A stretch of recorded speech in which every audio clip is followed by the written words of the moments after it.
অর্ধ শাবান, 14 শাবান দিবাগত রাত, সেটা 15 শাবানের রাত। 14 শাবানের দিবাগত রাত যেটা, ওটাই মূলত 15 শাবানের রাত, কারণ রাত আগে আসে চাঁদের হিসাবে, রাত আগে আসে এবং সন্ধ্যা হলে রাত শুরু, রাত্র 12টা 1 মিনিটে গিয়ে হবে। ওগুলো অন্যদের হিসাব। আমাদের হিসাব হলো সূর্য ডুবে গেল, রাত শুরু হলো, বাস তখন থেকে রাত গোনা। এনাদের 12টা 1 মিনিট থেকে, তা না, সন্ধ্যা হলো, রাত শুরু হয়ে গেছে। শবে বরাত আপনি রাত্রে 12টা থেকে গুনবেন না, কিন্তু শবে বরাত ধরবেন হলো সন্ধ্যা থেকে, যার যার সন্ধ্যা। 14 শাবানের দিন যেখানে যখন শেষ হলো, সেখানে তখন শবে বরাত শুরু হয়ে গেল। হাদিসের মধ্যে যে নাম উল্লেখ হয়েছে সেটা আলাদা কোনো নাম না, লাইলাতুন নিসফে মিন শাবান, অর্ধ শাবানের রাত, মানে 15 শাবানের রাত, 14 শাবান দিবাগত রাত যেটি, এই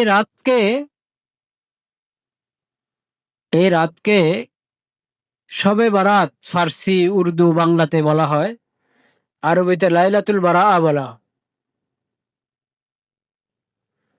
কেন বলা হয় এরকম আমি আগে বলেছি, এটা কিন্তু হাদিসের নাম না, মানে হাদিসে এই নামে উল্লেখ করা হয় না রাতটিকে। হাদিসে উল্লেখ করা হয়েছে কোন নামে? লাইলাতুন নিসফি মিন শাবান। মানে এটা আলাদা নাম না, যেটা বাস্তবতা 15 শাবানের রাত, এইভাবে উল্লেখ করা হয়েছে হাদিসে।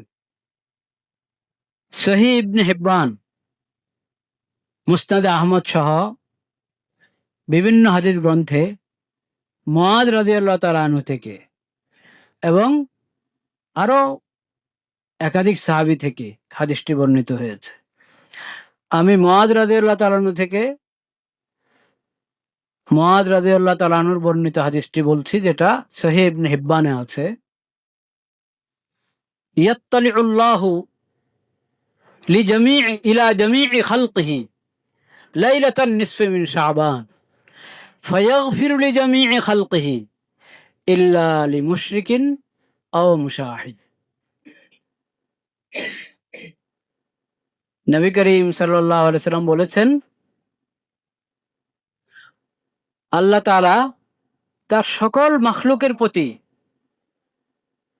দৃষ্টি দান করেন, রহমতের দৃষ্টি দান করেন অর্ধ শাবানের রাতে।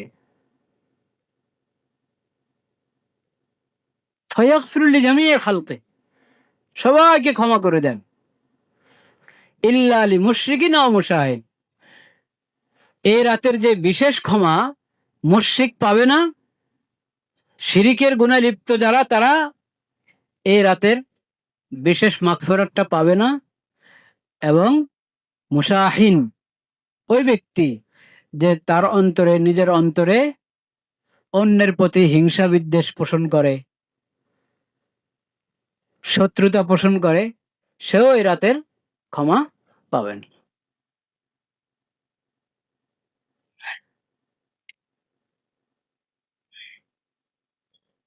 তো কোনো সময় সম্পর্কে, রাত বা দিন বা কোনো একটা মুহূর্ত, এর বিষয় যদি আল্লাহর পক্ষ থেকে ঘোষণা হয় যে এটা মাগফিরাতের সময়, আল্লাহ ক্ষমা করেন, এর মানে কেন খালেস তওবা করছি না, কেন পাকসাফ হচ্ছে না, আমি বন্দার যে সমস্ত হক নষ্ট করেছি সে হক আদায় করার বারে কেন সচেতন হচ্ছি না, সব ধরনের শিরিকের গুনাহ কেন ছাড়ছি না, যে শিরিকের গুনাহ থাকলে বছরে একবার যে শবে বরাত আসছে, সেই মাগফিরাতটা আমি বঞ্চিত হচ্ছি, সেই মাগফিরাত থেকেও। কত আফসোসের কথা। মুশাহিন, অন্তরে অন্যের ব্যাপারে হিংসা বিদ্বেষ শত্রুতা, কোনো মিল নাই, ভালোবাসা নাই, মহব্বত নাই, সাধারণ সাধারণ তুচ্ছ তুচ্ছ কারণ নিয়ে একই পরিবারের 2 সদস্যের মধ্যে, একই খানদানের নিজের রক্তের আত্মীয়দের সাথে কত ধরনের লড়াই ঝগড়া, বিবাদ বিসংবাদ, সম্পর্কটা খারাপ হয়ে যায়। সম্পর্ক খারাপ হওয়া মানে হলো এক গুনাহ না শত গুনাহ? শত গুনাহ, শত গুনাহ। এবং যাদের এরকম পরস্পর সম্পর্ক নষ্ট হয়ে আছে, একজন আরেকজনের দিকে তাকায় না, সালাম দেয় না, সালাম দিলে উত্তর নেয় না, অসুস্থ হয়েছে খোঁজ নিচ্ছে না, একজন আরেকজনের ভিতরে মামলা দিতে থাকে। এখন তো আমাদের আদালতের অবস্থা, সব রেডি করা থাকে উকিলদের কাছে। ভালো যে সামনে একজন দিনদার উকিল আছেন, থাকে নাকি? রেডি রেডি করা থাকে, যাবে আর বাস করে দিল মামলা। আপনি করেন না, কিন্তু এরকম আছে কি না?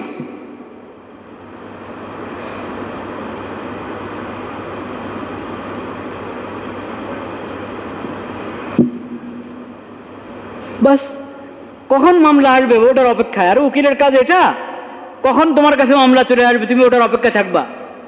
এটার জন্য উকিল না। ওয়ালা তাকুল লিল খাইনিনা খাসিমা, উকিল তো সহযোগিতা করবে, আইনি সহযোগিতা দিবে,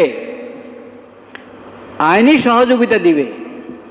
এজন্য যে জালিম জুলুম অন্যের হক আত্মসাৎ করেছে, অন্যের উপর জুলুম করেছে, ও গিয়ে ভালো কোনো উকিল পাবে না যদি নিশ্চিত হয় উকিলের কাছে যে এ তো ধান্দাবাজ, এ আরেকজনের হক নষ্ট করছে, আমি একে আইনি সহযোগিতা দিব না। কারণ একে আইনি সহযোগিতা দেওয়া মানে হলো আমি নিজেও জুলুমের মধ্যে শরিক হলাম। কিন্তু আপনারা বলেন কে উকিল পায় না? এরকম আছে?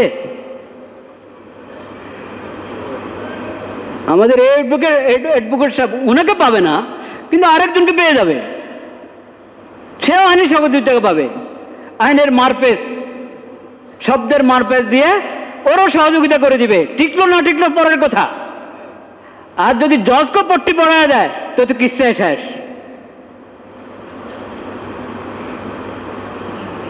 যে দেশের আদালতের এই অবস্থা, সেই দেশে আবার একজন আরেকজনের বিরুদ্ধে, এক ভাই আরেক ভাইয়ের বিরুদ্ধে, এমনকি কোথাও কোথাও দেখা যায় সন্তান বাপের বিরুদ্ধে মামলা দিচ্ছে। আর মামলা দিতে গেলে তো তুমি অনিচ্ছায় অনেক মিথ্যা কথা লিখে ফেলবে, তোমার পক্ষ থেকে অনিচ্ছায় অনেক মিথ্যা কথা লিখে ফেলবে, তোমাকে জিজ্ঞাসা না করে লিখে ফেলবে ফর্মালিটি পুরো করার জন্য।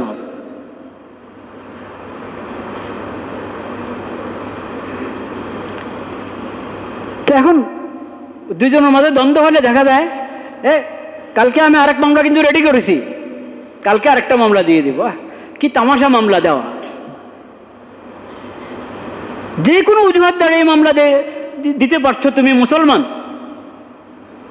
সেও আরেকটা, আমি আরো দেখ একটু অপেক্ষা কর, আমি কটা দিচ্ছি তোর নামে। বাহ, এই তো আমাদের অবস্থা। এরকম যে সমাজের অবস্থা, সে সমাজ শবে বরাতের নাম নেওয়া অন্যায়। কারণ শবে বরাতের ফজিলত আর বরকত ঘোষণা হয়েছে এইভাবে যে দুই ব্যক্তির মাঝে মধ্যকার সম্পর্ক ভালো না, একজন আরেকজনের প্রতি হিংসা পোষণ করে, বিদ্বেষ পোষণ করে, শত্রুতা পোষণ করে, তারা শবে বরাতের বরকত এবং ফজিলত পাবে না। তোমার যদি এই অবস্থা হয় তাহলে তুমি কিসের শবে বরাত পালন করো? সারা রাত থাকো না এসে মসজিদে, কাজ হবে না, শবে বরাতের বরকত পাবে না, তুমি এই ফজিলত পাবে না। অন্তরকে পরিষ্কার করো।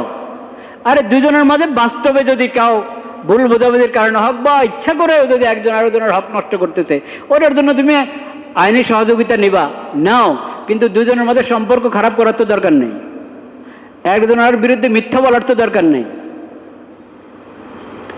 পরস্পর সম্পর্ক ঠিক রেখেও মামলা লড়া যায় একজন আরেকজনের বিরুদ্ধে, ঠিক কিনা? সম্পর্ক ঠিক রেখেও ওটা পারা যায়। একজন আরেকজনের বিরুদ্ধে বলতে থাকবা, গীবত করতে থাকবা, মিথ্যা বলতে থাকবা, অপবাদ দিতে থাকবা, মিথ্যা মামলা দিবা। কেন মিথ্যা মামলা? মিথ্যা মামলা দেওয়া এর মানে হলো তুমি এটার উপরে মিথ্যা সাক্ষ্য তালাশ করতে হবে। মিথ্যা সাক্ষ্য তালাশ করো। মিথ্যা সাক্ষ্য তো শিরিকের মতো কবিরা গুনাহ, শিরিক তুল্য কবিরা গুনাহ।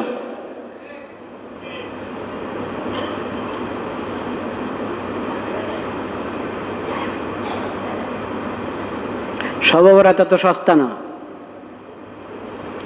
শবে বরাত এত সস্তা না যত সস্তা আমরা মনে করি।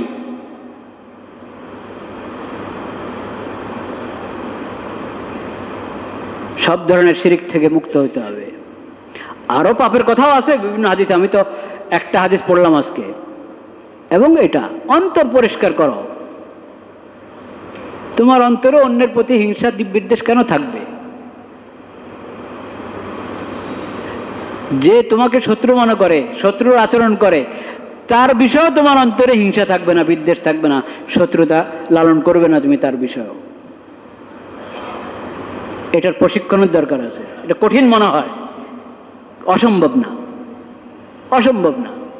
দ্বন্দ্ব হইতেই তো পারে দুই ব্যক্তির মাঝে, ভুল বোঝাবুঝির কারণে হোক, আর ইচ্ছা করে একজন জুলুম করেছে সেই কারণে হোক, অন্যায় করেছে সেই কারণে হোক, দুজনের মাঝে দ্বন্দ্ব হতে পারে। দ্বন্দ্ব হলেই ওটাকে শত্রুতার মধ্যে নিয়ে যাওয়া, দ্বন্দ্ব হলেই ওটাকে বিদ্বেষ পর্যন্ত নিয়ে যাওয়া, এটা মুমিনের কাজ না, এটা মুমিনের কাজ না।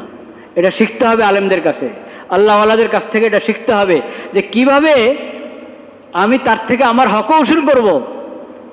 সে আমার উপরে যে জুলুম করেছে ওটার প্রতিশোধও আমি নিব, কিন্তু আমার অন্তর তার ব্যাপারে পরিষ্কার থাকবে। আমি তার ব্যাপারে অন্তরে হিংসা এবং বিদ্বেষ পোষণ করব না, কারণ অন্তরে যদি অন্যের ব্যাপারে আমি হিংসা বিদ্বেষ পোষণ করি, আমার আবাদত কবুল হবে না।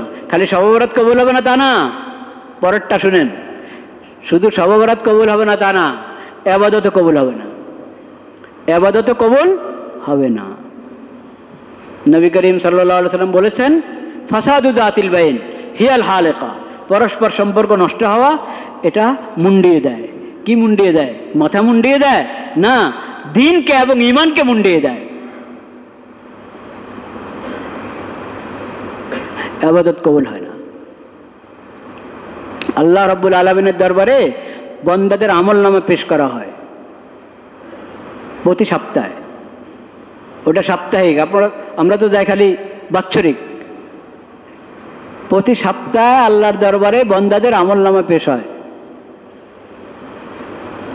যেখানে যেই আমলনামার মধ্যেই দেখা যায় যে এর অমুকের সাথে দ্বন্দ্ব আছে, ও অমুকের মাঝে ওর অমুকের সাথে তার সম্পর্ক সঠিক না, এরা একজন আরেকজনকে সালাম কালাম দেয় না, এদের পরস্পর সম্পর্ক ভালো না, অন্তরে আরেকজনের প্রতি হিংসা বিদ্বেষ, এরকম যত আমলনামা পেশ হয় সব আমলনামা জমা হতে থাকে, ওটাকে মঞ্জুর করা হয় না।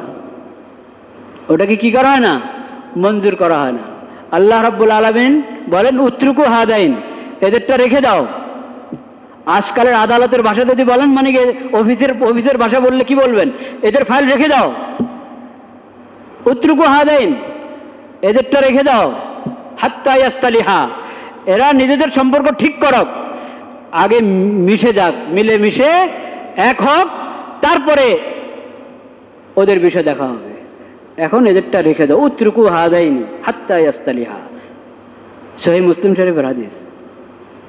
নবী করিম সাল্লাল্লাহু আলাইহি সাল্লামের থেকে বর্ণিত সহিহ সূত্রে বর্ণিত হাদিস, যেটা সহিহ হাদিস গ্রন্থগুলোর মধ্যে বর্ণিত হয়েছে। উত্রুকু হাদাইন, এদেরকে রাখো, হাত্তা ইয়াস্তালিহা।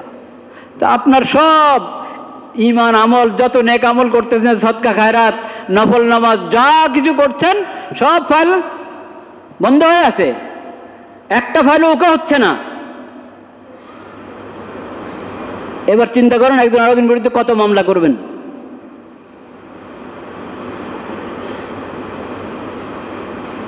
ভাইরা আমার, শবে বরাত হক, শবে কদর হক, যদি ওটার বরকত এবং ফজিলত পেতে চাই তো শর্তগুলো পালন করি, শর্তগুলো কি করি?